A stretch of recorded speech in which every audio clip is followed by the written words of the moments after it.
What we're going to be talking about today is screening people out or screening them in.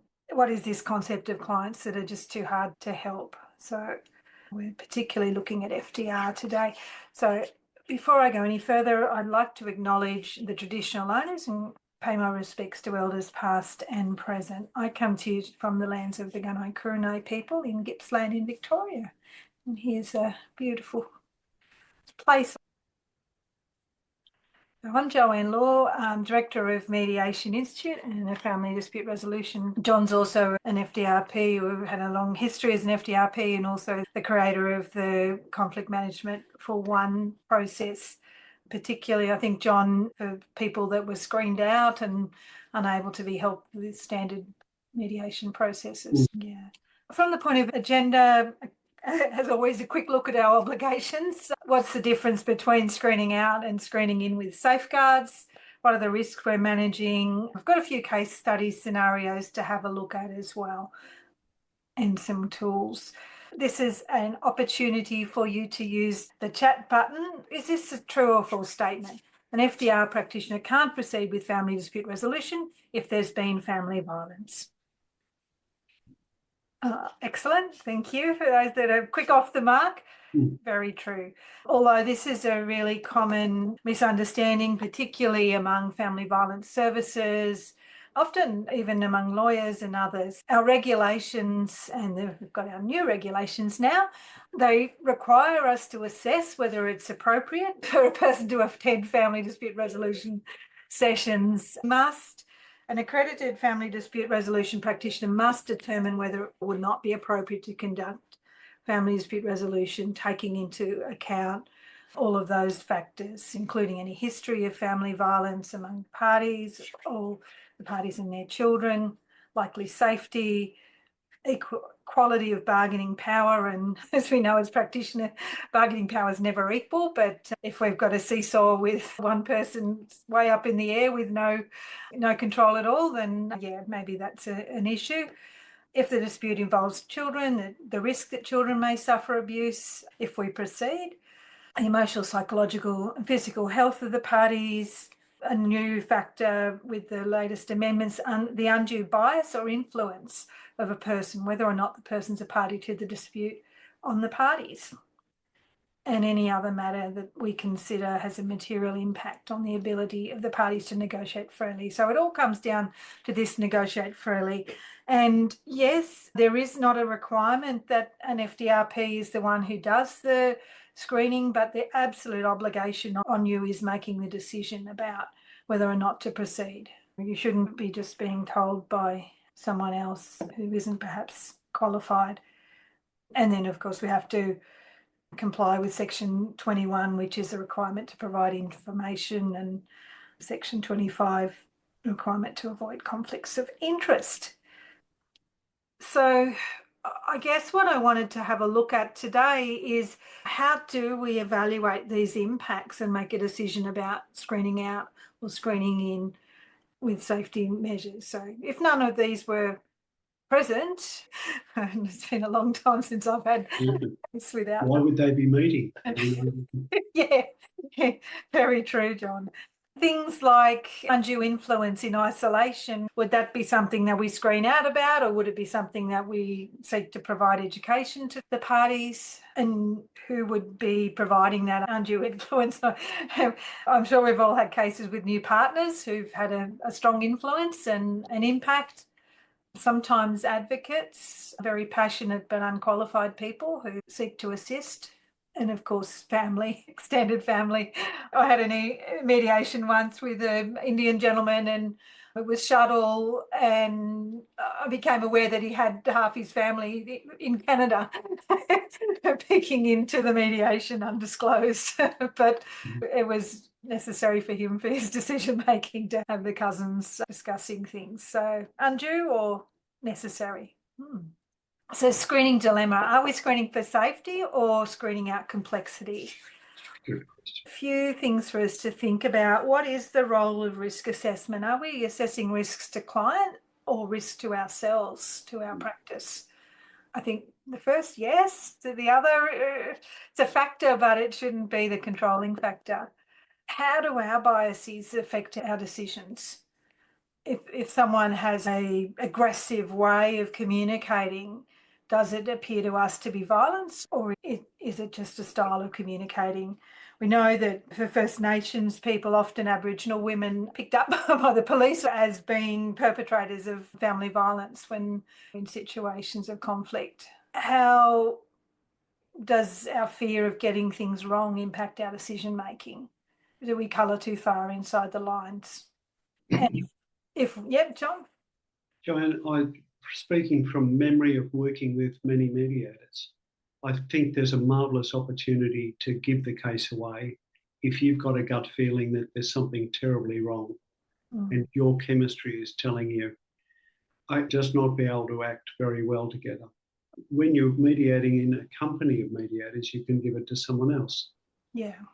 And that should be done with respect and not over-abused. But I've seen mediators who are too proud to do it, and it's a shame. It's understandable. They've got a professional pride. I can mediate anyone. It's a very foolish thing to say, because there are some people you won't be able to mediate with. They're, for one reason or another, their chemistry and yours are just never going compatible at all. And it's probably with good grace, give it to someone else. Yeah, no, absolutely. And in some ways, I've used the word gatekeeping there, which is a little bit provocative, and we don't like to think of ourselves as gatekeepers, but we literally are. We have to make a decision that either opens the gate to allow them to mediate or doesn't. And we have ultimate authority around doing that. So the things we need to consider: is this a missed opportunity for resolution? And is it going to be a loss of professional support and engagement? So there's this assumption if we issue a Section 60I, they'll go off to court and they'll have all the extra support that court has. But what if they don't have the resources to get there? And if there's been financial abuse, that's often the case, where there are assets, they may not be eligible for legal aid. However, they also don't have any access to money. It is a dilemma. It's a dilemma every time we have to screen. Does anyone else have any thoughts or comments at this stage? Feel free to either unplug or use the chat if you do as we go through. Another part of our regs is the requirement to ensure the suitability of the family dispute resolution process. So that's, again, making sure that we're thinking about, and point B, sessions delivered in a manner that supports safe delivery of the session for those people. So again, individualising our approach to how we work. And number 23, of course, there's something that says if we get going, it becomes not suitable, we need to end the process. So sometimes reminding ourselves that, you know, if our assessment is wrong or it changes, then we don't need to persevere beyond where we think it's appropriate, or if the clients decide that they don't want to proceed. So sometimes it feels like it's a binary decision, and it's not. We've got a whole spectrum of options in between. So screening out and screening in. If we screen in, that's great, and we continue to monitor, because there's always the possibility that we get it wrong or the situation changes. We've all had situations where everything seems perfectly civil and fine when we're doing individual sessions, and we get them together and we think, okay, very quickly I might separate these people. This is not productive. Something happens in the meantime. You do Absolutely. the intake and something bad happens over the weekend, and we all know that Yeah. unexpected misunderstanding, and all the goodwill has gone out the window. Yeah, absolutely. But I've also had situations where I'm thinking, oh, am I going to proceed with this? Is it yes or no? Had plans, it's going to be a shuttle, and they rock up in the same car. Sure. And Common sense. yeah, so ultimately we're making decisions with our clients. There are situations where it's just not going to be appropriate, and we do screen them out. But then in the middle, screening in with precaution, shuttle, support people, a modified process, preparation before. There's a whole lot of things that we can do to improve the situation for clients. Does FDR for one fit there in the modified process, do you think, Joanne? Or Oh, I think it could. Would you like to maybe talk a little bit about that? option, and when people have got choice, I think they're happier with you and they're happy with the organisation than when they're told no. People don't like being told no. And having an offer of FDR for one, where a mediator is going to work with one person so that they can better understand the situation they're in, that could be a modified process that might work quite effectively, rather than assuming that everything goes to mediation. Yeah, absolutely. And that's, yeah. And look, that might even be an option with this first case study scenario. Here's a situation. You can probably, look, just if anyone's on a small screen, Sam, the father, and Connie's the mother, separated 6 months ago. Sam sends big, long, aggressive emails demanding 50-50.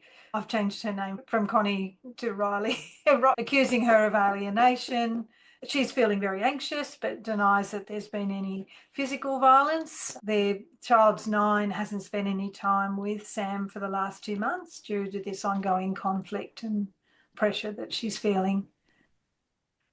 So during the screening, the practitioner flags Sam's tone and language as being aggressive, Riley as being emotionally fragile, but also saying, I don't want to go to court. I don't want to go to court. We don't have the money for court. So screening reveals no evidence of physical violence or coercive control during the relationship, but there's been, since the separation, really intense conflict in this, particularly in these emails, frustration and very poor communication. So what do you think? Would you screen Sam out due to that aggressive communication? Perfect for FDR for one. We've got one case in the FDR for one course is similar to Sam. Was very big and very loud, as well as being impulsive, and frightened everybody, including himself, I think. So that one-on-one with a mediator was able to straighten a lot of that out. He didn't eventually mediate, but he decided that he'd open up correspondence with his ex in a civilised way, and he found an alternative because he knew that his behaviour in the room had already seen him ejected from an FRC. Yeah. Yeah, absolutely. And sometimes people like this are so disruptive that they're affecting other clients if you're in an office type environment. But how do we differentiate between threatening language and emotional deregulation and the behaviour that comes with that? Hi, Joanne, it's Shelby. Yeah. Hi, Shelby. I think we also need to put it in context, potentially need to look at the history of the relationship prior to separation. And are we looking at potential family violence post-separation that's situational? He hasn't seen his son for 6 months.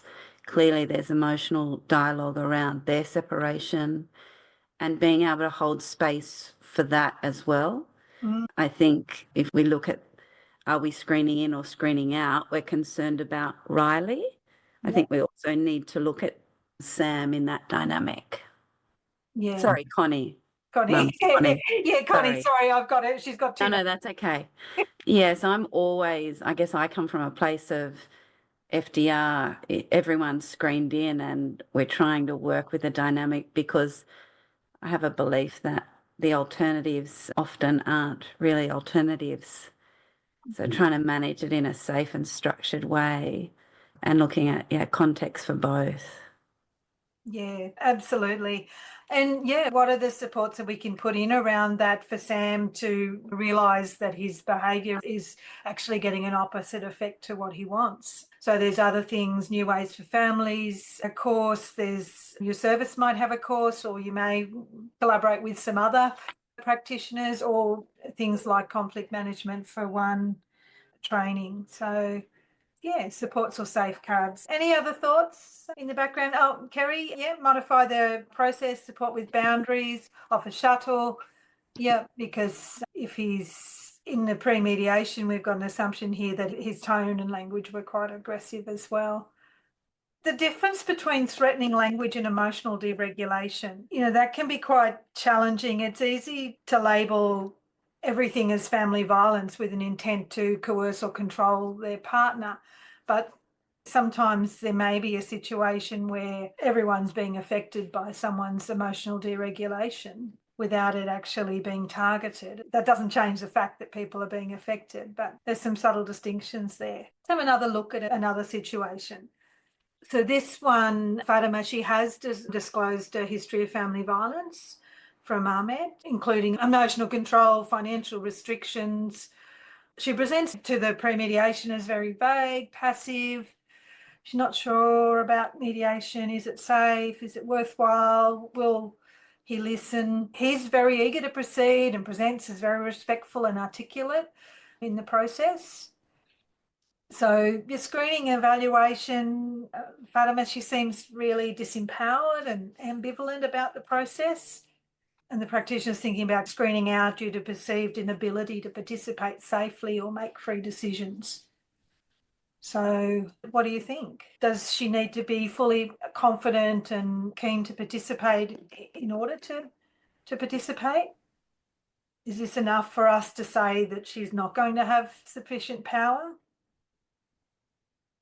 We'd really need to do a very detailed conversation with her around what life looked like in the relationship and also now. And those direct questioning around family violence or coercive control, we all know, often don't give us the answers we need. So asking her what her day-to-day life looks like, what is she worried about if they didn't participate, and giving her the education and information around the alternatives. So if we don't do FDR, what are the options? And talking to her also about, even within the FDR sessions, if things don't go well, how is he likely to respond? Will she feel safe and comfortable when she goes home? And in the days and weeks following, all of that piece, I think. Yeah, absolutely. And you're touching on that supported decision making, making sure she understands what happens in the mediation process, and so that she's able to think about how will that be like, how will I manage that. Other thoughts? John, you look like you got something you're thinking of saying. There's a similar to this where the female client she wasn't of that culture, but she was very worried and trying to balance out in her own mind, going to mediate and really declaring the relationship was finished, thinking of her son very much because he's a teenage boy who was close to his dad, and this was very potentially disorientating for him. So she was caught between the needs of her son, her own needs to be apart from this man, and the man's needs to continue as a parent. And FDR for one worked out well for her because she made a decision, encouraged by the mediator to talk it through. And she was able to make a decision, which was to postpone for a while, warn the male, but postpone and make a decision on her whatever birthday it was. I remember she chose her birthday as the right time to make a decision about which way she was going to go. Separate and mediate, or kind of swallow a lot of what she didn't like in that house, but preserve it for the sake of her teenage boy. So that's where FDR for one, and I guess in a way, Shelby, you're talking about that a longer conversation, and that's where you can have it, a service like that, rather than just a preparation for a mediation conversation. Yeah, and Caspian, you've also put in there referring to counselling in advance for FDR. So, yeah, that option of slowing things down a bit, letting them know there are other services that they can engage with that can help them with the decision making, help them with trauma or anxiety or whatever issues that they're facing. Yeah, excellent. One of the questions I always ask too is, have they engaged in other services prior to seeing us? And if not, why not? Yeah. And you'll often get that fear response as to why, whether I wasn't allowed or I didn't know, or he would have been or she would have been really angry, all of that piece. Yeah. Yeah, absolutely. And also asking that extra question, how did you find that, if they have? Because sometimes they'll go to a service, but maybe they've had not the best experience, or they weren't ready for it at that time, something like that. So it's always useful to ask, how was that? What did you find? Yeah, excellent. Any final thoughts on this one, and we'll have another look at another one. This one we've all had. So both are accusing each other of poor parenting, neglect, manipulation. They're each wanting to give you a lot of information, and they, without your request or consent, sending you chains of text messages and all sorts of things. And they want you to investigate or take sides. There's no current interventions by child protection or police. And maybe there's nothing particular that you've seen that would trigger that, but it's very overwhelming. And I guess a little bit like what you talked about before, John, you're just thinking, oh, I don't know if I want to deal with this. And the uncertain, how do you proceed? And think maybe I'll just refer back to their lawyers to sort out. I'd welcome it, Joanne, up to a point. I'd welcome it if they were going to be so uninhibited that they weren't going to accept the mediation rules and conditions, and the whole thing is just turgid with people management, then maybe, it's too soon, maybe now's not the time. But generally, I'd welcome people who are both pretty verbal and both upset and both annoyed and are able to give and get as well as the other. You think as long as we run an honest process that's strong in itself, they can benefit from it. And you've got to be ready to be on your mettle as a mediator and run that process very adroitly, in my opinion. Absolutely, because those sorts of clients that are trying to win the mediator as much as the process. You've got to convince them that you're not their friend, but you're friendly. Not their friend, but friendly. True. It's true. You are friendly. You're lovely, but you're not their friend. Is there a role to play here in really bringing to light what might be the children's experience, that maybe neither parent is doing the right thing for the children, and being an impartial third party who maybe triggers your duty to report or something, but you're there for the child, right? Otherwise, maybe this will just remain behind closed doors. Absolutely. And we are mandatory reporters. And if the behaviour is really a risk to the children, sometimes there's conflicting parenting styles that are within the range. One may have a very laissez-faire style parenting. The other one is very structured and focused on certain rules for the children. And we've got other services like child inclusive processes and other things like that, if the parents all agree. And sometimes when they're both highly engaged in this way, they may not, but it's always the challenge of getting both parents to agree to a process. But particularly if they're wanting that investigation, not that the child practitioner is going to investigate in the way that they want or make a decision about which is the good parent, but certainly might help to provide some context about the children. I'd probably be quite reluctant or do a really decent assessment about child inclusive, because when you've got parents doing a tit for tat or finding almost someone to be right or wrong, risk to what that potentially takes home after a child expresses a view. And I know we have confidence in the child experts and the feedback, but there always has to be a real consideration, I think, in terms of when the parents have the information. It'd be hard for the best of us to hear very difficult feedback, but when your own emotions are high and you've got a sense of loss and then you're hearing things that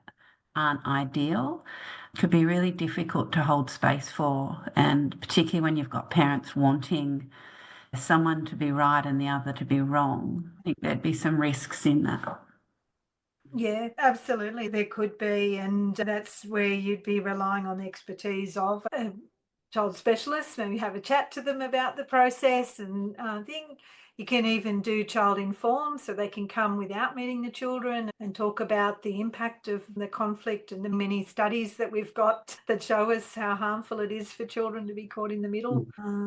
So, yeah, what are the ways that we can help get their focus away from their blame of each other towards what their kids need?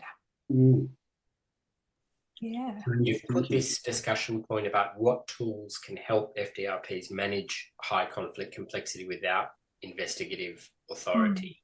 I'm blank on this. Do you have some advice?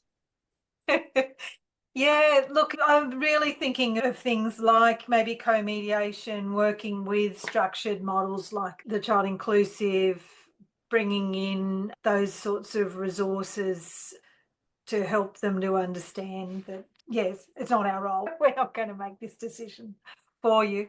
But there's some other things that we'll look at a little bit more as well. But let's just have a quick look at the last case study. So this is a situation where Alaya, the mother, and Jaron, the father, they're both Aboriginal and they live in a regional town. They separated 10 months ago after a very volatile relationship. Alaya's moved back to her grandmother's community housing with the two children, and Jaron's had limited contact. He says Alaya's blocking him. He wants a shared care plan through mediation. At the screening, she's very softly spoken, she's avoiding eye contact, appears disengaged, like she's not really participating. She says things like Jaron was real angry sometimes, but doesn't want to make trouble, and she's not really forthcoming in your screening process. She's supported by her aunt during the intake. Jaron, he denies violence, but admits sometimes he'd yell when things got heated. So in this case, a practitioner who's not an Aboriginal person feels unsure about the cultural dynamics and the presence of extended family and whether mediation's appropriate. And so they're considering screening out for safety concerns. What are some of the things in this case?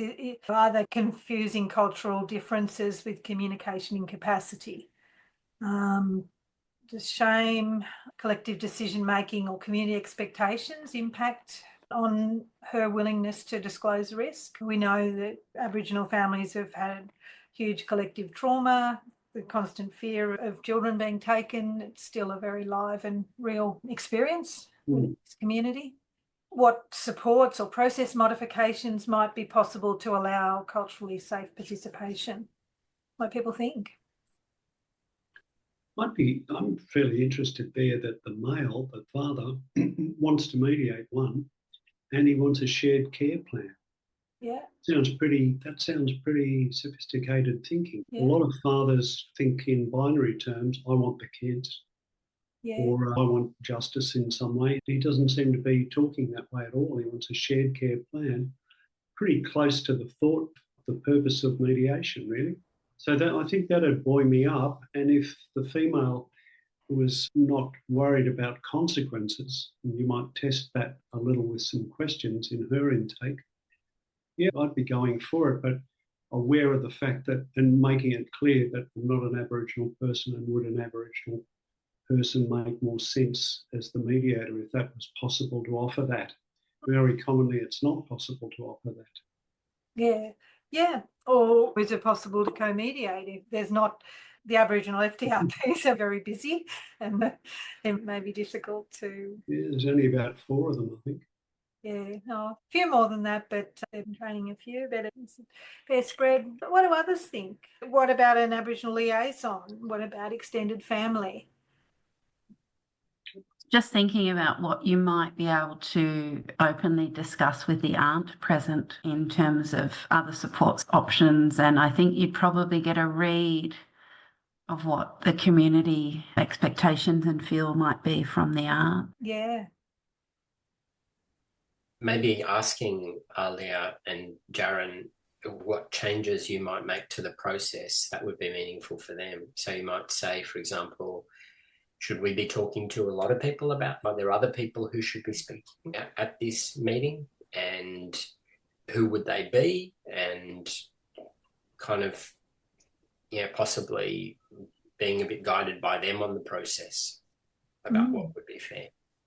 Yeah, absolutely.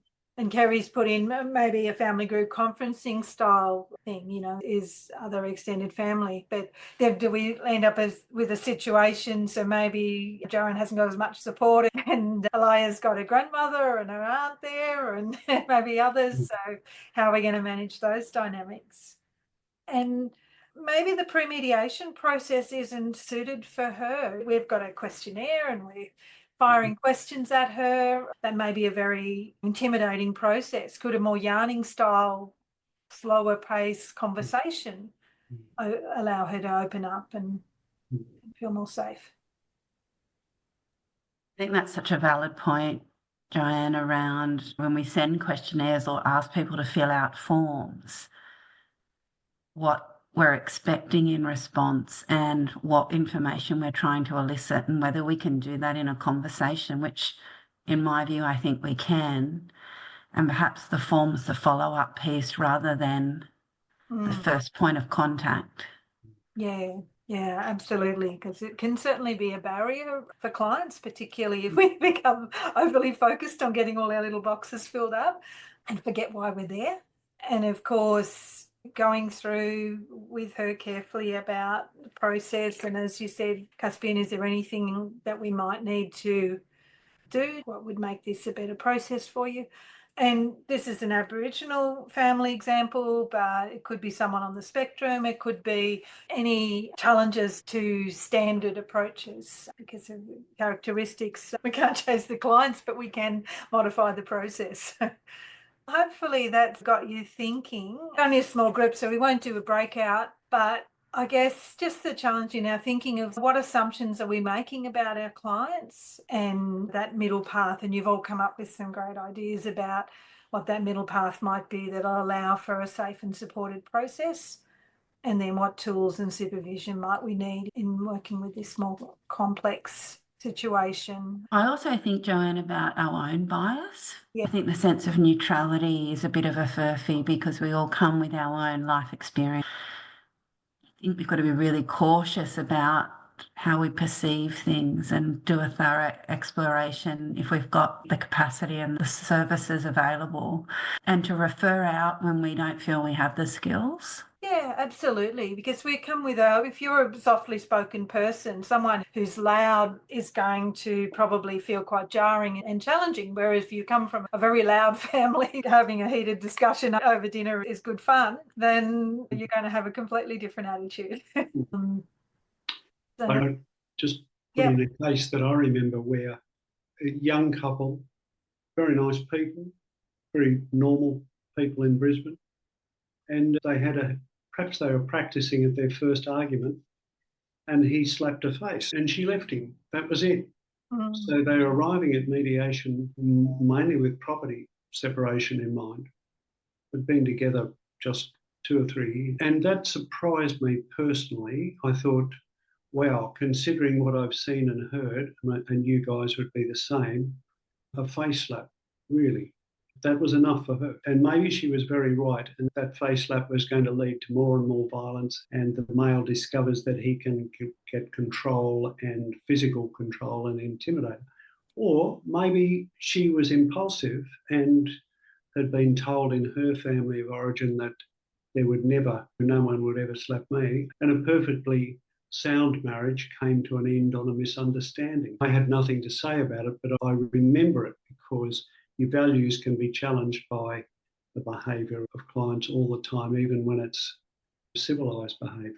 Yeah, absolutely. And family of origin and expectations are all factors. So put a little handout in the chat for some of these tools that are on this little loop that we're doing before we proceed on with our managed risks. So just at a high level, screening with safeguards is not about ignoring risks. It's about managing in a way that empowers, includes and protects. And for me, that includes, if I've got risk factors that I'm considering, I always talk with the client about it and say, I've got concerns about what you've been telling me. We go through what the mediation's like. How's that going to be for you? We want to involve them in the decision making. And I've seen plenty of evidence from people who are survivors of violence that they often want to regain their autonomy. They want to be involved in decisions, not have them made by services and agencies and that take power over them in the same way that their former partner did. I think as a minimum, our processes need to support agency for clients, include them in decision making. It also, Joe, raises the issue that they are the best to assess. So once they're informed and aware and supported, they will be able to manage and read the room much better than any of us who, particularly in FDR, in and out with the family fairly quickly. So ensuring that, they've got the information and support services, but they certainly have input into knowing what the risks are and managing those. Yeah, very much. Although we have people, mainly women, but all sorts of people being murdered by their former partners almost every week. So one of the factors that we need to consider is that in those sorts of situations, particularly where there's been coercive control, it'll escalate from no physical violence to murder very quickly, or extreme violence. So involving people, respecting their thinking, but also reminding them that the past can't always predict the future. Absolutely. I think that's where the support services come in, because we all know that the most dangerous time is upon the exit and those months that follow. So ensuring that, that's where I was talking about the education piece and the support service. If we don't hear their voice, then they often will return many times to that same dynamic. Yeah. Definitely. And so I've drawn out a couple of these because they maybe not the standard stuff, the shuttle and the supported. I haven't drawn out on those too much because they're our normal go-tos. With supported decision making, rather than asking, can this person engage, what would help this person to engage safely and effectively?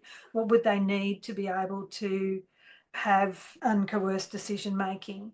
And if there's nothing that we could do that would allow that, then this isn't the right process. But slowing down, particularly those ones that aren't very verbal, that aren't communicating effectively, are they being overwhelmed by our process and not feeling like they can tell us what they need to say? Explaining things multiple times using plain language. It's something that practitioners can forget. You might have done it 100 times. This is the first time, and they're in a state of overwhelm and probably fear. And take your time, explain, do what you said you'd do. Offering breaks. Sometimes we think we're not, if we're having a break, we're not mediating and they're not getting their values. Well, there's no good thinking if we're working with trauma and emotional support. If I'm doing shuttle, I always want them to have someone with them if possible, because those long periods of time in between it's a long period. It's difficult. And checking understanding, positive offer, would you like me to go over that again, rather than saying, did you understand that? Because for many people that they'd be embarrassed to say, no, I don't understand. And framing participation as a right, not a pressure. So this is a real challenge with party two in mediation, because they're often feeling like they're being coerced by us, and we need to have a really sensitive conversation. But still, the reality is there are consequences if they refuse, potentially. So thinking about your process, does it support decision making and agency? So structured agenda and communication guidelines, email writer. It wasn't that easy to work with in the mediation. He's pretty heightened. Are there ways that we can put more structure around the process to rein that in? And that pre-mediation coaching could be really something very powerful in that, and maybe being a bit more prescriptive and structured than you might otherwise prefer would allow that space for the other person to get there. And if anyone's done any of Bill Eddy's work, his high conflict mediation approach is very much around that, using the structure to really manage those emotional outbursts that are sometimes self-serving, sometimes due to needing that external regulation, because their self-regulation's not a well-developed skill.